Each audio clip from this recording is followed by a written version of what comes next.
Do you want to tell us how the whole idea of Solastalgia came to be? Like what? Yes, of course.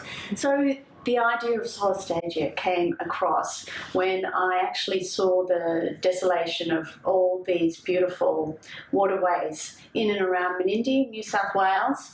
I travelled there and spent a lot of time out there, and there was no water. All the lakes were dry, most of them, bar two at that point.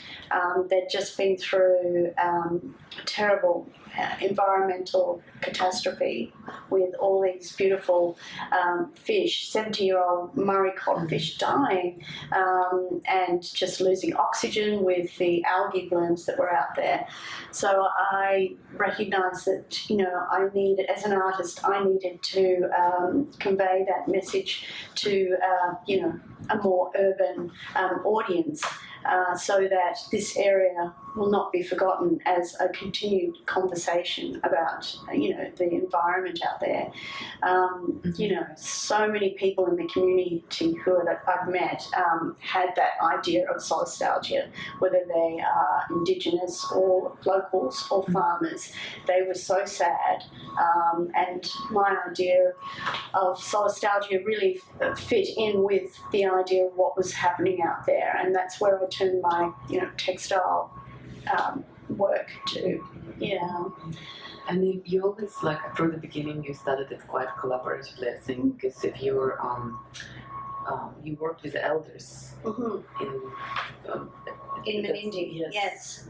Yeah. So, I just think the power of the female voice, which is who I am, really sort of lend to the collaborative process. So I collaborated with a female Indigenous elder out there, and was basically led by Auntie Beryl, and was led by her her creation stories and her wealth of knowledge about the situation and the issues that were happening out there.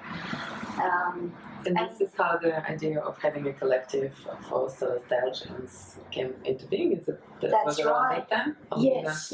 I felt like one voice wasn't enough, so I actually needed a collective to be involved in this, and that's where I approached you, of course, Katya and Carol, to be part of the collective. As I know you've both used, the environment and country as part of your practice as well. Definite focus on environmental issues and our relationship with nature, basically. And I remember, the first time, not the first time, but along the lines as we worked, we realized that the three of us work with different stages of Solastalgia. Joe is your work. We see it as dealing with grief, which is non-existent. Like this approach of it's either already seeing the degradation already happening and having this loss, or even have eco-anxiety, thinking about the future. Whether your work is I think there's so little in our society that deals with grief. It's so already, we try to forget about it. It's it's so much pain, but there's no space to engage with this and process. Whether your work is exactly saying, hold on a second, let's deal with it, let's get that space. That's why it's so much labor in it. There's so much, it's almost like by doing it, you're grieving. And you're able to transform it. That's how I see your work. When it's being able to transform that grief into beautiful work. Yes. So this Carol, your work is a very. It's like looking at the structures. It looks at how we think about nature, and I started with looking at colonial occupation and when Indigenous people and Europeans met, and the place that happened, on the beach. So that's the sort of contested space that we have in Australia, and that's very, it's focal to our culture, white culture. So we love the beach. So and it's also that place of arrival here too. So and then how that sort of is a good metaphor for our relationship with nature. That's right. And there's a part, I guess there is a grief in what I produce, but it's also about that sort of colonial hierarchical systems that were then imposed on Indigenous people and the landscape, and that separation from people, humans from nature. So the Enlightenment idea that we're at the pinnacle, the top of the hierarchy as human beings, the ultimate sort of creation of God, and we're together with God, and everything else is like for us to do as we want. And that's how we've sort of arrived at these situations like Menindee, and because we are imposing our will on something that we're actually interconnected with, and so my work is very much about interconnectedness, or what the interconnectedness with nature is like. So that flat hierarchy, I guess, which is sort of an in-between stage, I think. Yeah. And the last one question is status quo, and you look at the existing structures and kind of trying to dive into them and realize like what is not working, and like questioning. But you also look at reality quite reality. You look at what's there quite a lot. That's why some of your work have like very strong realism, hyperrealism, hyperrealism, really presence. So do you want to maybe show us some of the works that I've got, and the methods that you've used? I use really simple materials, so just Do you want me to hold it up? yeah, sure. Graphite on paper and like porcelain, so and steel. So, and everything's sort of raw. That they're sort of one goes below the other, and so the process, I guess, is the photos I take myself, and then I translate them onto paper. And by doing that, I get really close to every tiny inch of the place, and so I know it by the end, and there's a process of coming to that understanding that I've left laid in there with the grid, so you can see how long it took or what was involved in doing it. So and that's that sort of inch by inch, well, millimetre by millimetre sort of. it's quite laborious. Yeah, it's very laborious, and it's quite meditative too. It's very, very sort of calming, and you've got to be sort of, I know, zoned out in a way, because it takes. So what does it give you? What does it give you to being able to do so much work and spend like so much time on this? It connects me to the subject, to the place, so that interconnection. I'm understanding more about how I'm embedded into it, and how I'm not just an observer. I've got another way of being in it, I guess. But it's also really interesting because there's some of your work you said, you mentioned about the measurements. Remember, Joe? That's it. Yeah. So this is quite Measuring spaces, and that relates to you questioning whether things can be measured in like nature and. It was sort of sort of a bit of a. I don't know. It was sort of a silly idea that made sense, but let me explain it. So if the metaphor for the intertidal zone is that we as humans are sitting on the land, and then nature is the water and the unknown, and separate from us.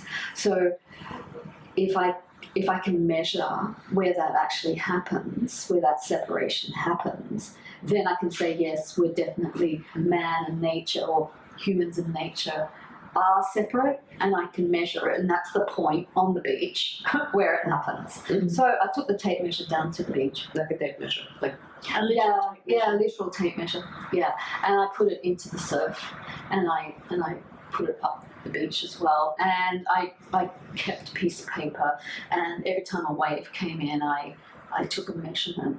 But the wave's uneven, and then one wave will come in to here, and then soak into the sand and disappear, and then another one will come in and be higher, and then another one lower. So it's impossible to measure it. I mean, I knew that before I started, but that to just to sort of prove that there is no actual place that we can say, well, that's humans and that's nature. I mean, it's our own sort of concept, and imposing that on nature has sort of gotten us to where we are. So, and I think, really, you go through the grieving sort of part, and then you go, well, why is this happening? How is this happening? And how do Indigenous cultures, what are they doing? How is their thinking different to Western or to European ways of thinking? So, and you can really see that through what's happening in the landscape here. And so Australia is like only a couple of 100 years old, so you can really see the before and afters. It's a very high it's very obvious.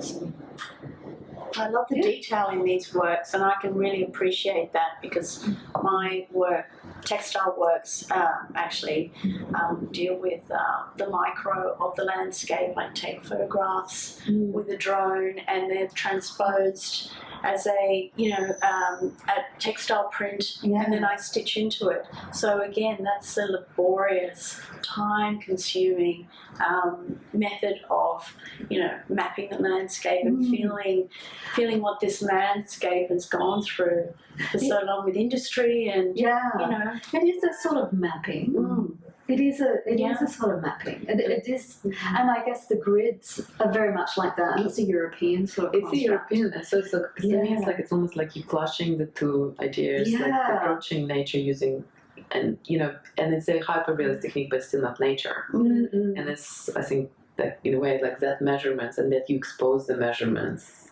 Yes, is something. It definitely resonates with that idea. Yes, and I'm sort of copying too. I'm sort of transcribing something really carefully, and even in the totems, with the white ceramics, the post-colonial sort of replicas of bottles, and even those, they're very time-consuming and measured, and there's this sort of imitation going on. So it's that's. And once it's done, it also has this feeling of something that is not existent any longer. I don't know if there's, because I guess that moment it's never again repeated. Right, because it's from a photograph. It has this feeling of Solastalgia, I guess, that it's nostalgia. It's a nostalgia, but it's also Solastalgia, because it's change of the environment that can never be the same. Like, you'll never come back. Our environment changes so much that you come back to the beach 3 years later and it's different, and it's like never going to be as you experience it, because of the more plastic on the beach, more intertidal actions. Beaches are disappearing. Yeah, it's like it's one of those sort of change of intertidal zone. Yeah. What do you call it when you're in a war, and front lines of actual global warming with rising sea levels, and that's the sort of zone where you start to see it first. With global warming, rising sea levels and things, so and ice melting and all of that sort of thing. So the beach is sort of pretty critical. The other thing that's interesting about the beach too is that in Australia we sort of revere the beach, and that's where most of us, especially if we live in the city, that's where we're most likely to be in contact with nature, like swimming in the harbour or at the beach,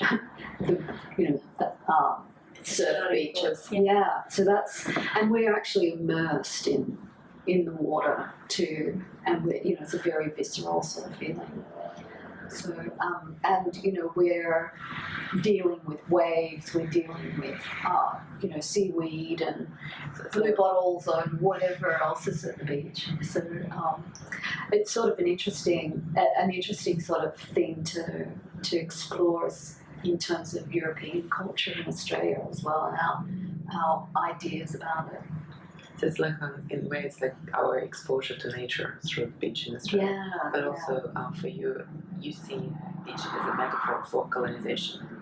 Yeah, because of that's the arrival point.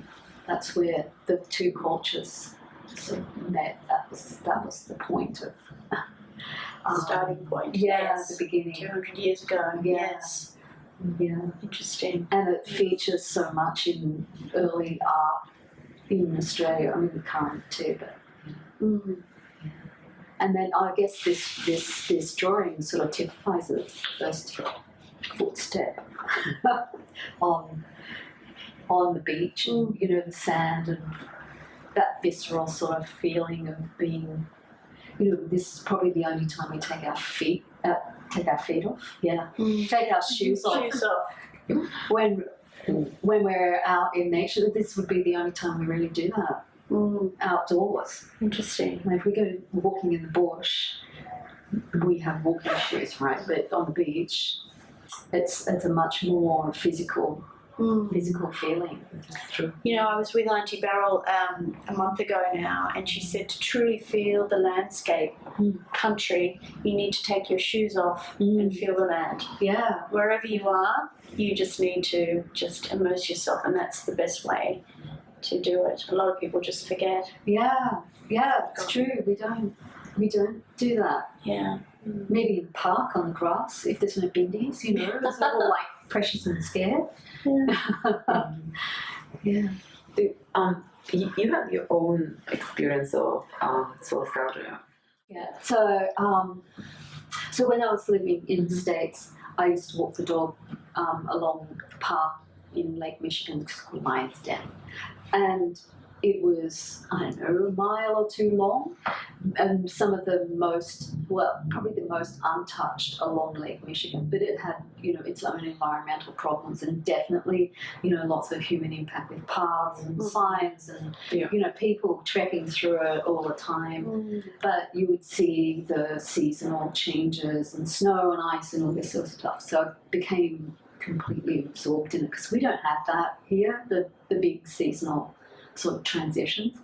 So I started to read a bit about the environmental problems there with introduced species, like zebra mussels and all the water quality issues, and then just the simple thing that was the only part of Lake Michigan that was sort of semi-wild or untouched or undeveloped, which is crazy when you think about it, because there's a lot of land that's being transformed for agriculture, and then there's all the runoff and pollutants and on and on and on. So I became quite. I had taken environmental things with me from Australia to the States, so it was already sort of in my mind and in my focus. But it became, in the States, it's much more vivid than Australia. Australia has more, and we actually have wildlife in cities. Like pigeons and few rodents and things. So, that's much more developed and much less care taken with the landscape there. So I just sort of felt, because they're on such a much bigger scale than us, how they were not looking after the natural resources, or what's our future, you know, and those the huge cars that are driven, and just general hunting and culture, you know. I just thought, I sort of gave up. I sort of thought, there's actually no hope. I really sort of started to feel sort of helpless and hopeless about the whole thing, and That's great ties in. yeah. So Exactly. and I felt, because, you know, I'm one person, but there's a groundswell, and I think that's what's sort of come from doing this work and being associated with Solastalgians and like-minded artists and people, is that, you know, then you can sort of be part of a groundswell, and that's what's going to sort of shift things. And then the investigation into the theory behind it and how Western thinking has created this issue from our approach to life and the way we structure ourselves. Fantastic. And the fact that art now is in collaboration as well with science, you know, your idea of measuring the waves that, you know, I think that artists are actually collaborating a lot more with, you know, what is happening with climate change and drought, and we're sort of more reactive with that sort of universe as well, rather than being just art for art's sake. And in that sort of same enlightenment idea, you know, you've got the isolated artist in a turret, starving, but, you know, making work, and that's a sort of, you know, that's a different way of being an artist. And I don't I mean, there's aspects of that are great, but being able to collaborate and talk to other artists and work with them on things is more a more natural sort of way to do things, because it's an interconnected sort of thing. It's not just me in isolation, sort of, you know, producing. Yes. So it makes sense to extend the practice like that. Yeah. In a social way. Yes. How is it for you, Katya, with you know, coming together with other artists, so that it's more of a, what's the sort of motivation for like, you? Collaboration. Yeah. Well, when I think I am not, I like, this would be like,